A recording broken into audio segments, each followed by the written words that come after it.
Hello everyone. So in today's video we will talk about that what is retrenchment. So in section 2 clause OO of the Industrial Dispute Act 1947 talks about retrenchment. तो retrenchment एक ऐसा procedure है जहाँ पे employer अपने employ को terminate कर देता है on the basis of as a punishment. ये बेसिकली एक डिस्चार्ज ऑफ सरप्लस लेबर होती है, but it does not include the following 5 things where people can not do it.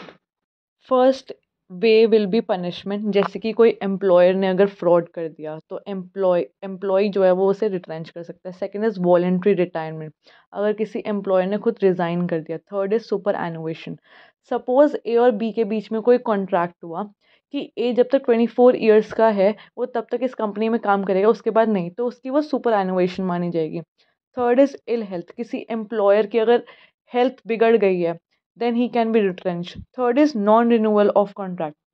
Expiry हो गई of the term of contract और तुमने नहीं कर रहा वापस उसे attain, then you can be retrenched. You can learn it as very important person Sarojini Naidu, that is VIPS in the following way as presented in the following chart.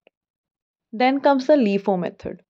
इसमें employer retrenchment जब भी कोई person का करेगा, या तो वो उसे 1 मंथ का नोटिस दे के उसे रिट्रेंच कर देगा या तो उसे सैलरी दे देगा। LIFO means last in and first out method.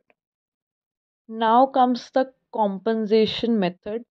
जब एक पर्सन, एक एम्प्लॉयर जो है वो रिट्रेंच्ड होगा तो उसे कैसे कॉम्पनसेशन मिले जाएगी।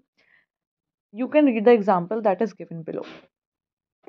इन Anand Bihari versus Rajasthan state board Jaipur, इस केस में हुआ क्या था, Anand Bihari that is the plaintiff, he claim that he should be given compensation क्योंकि उसकी आईसाइट वीक थी।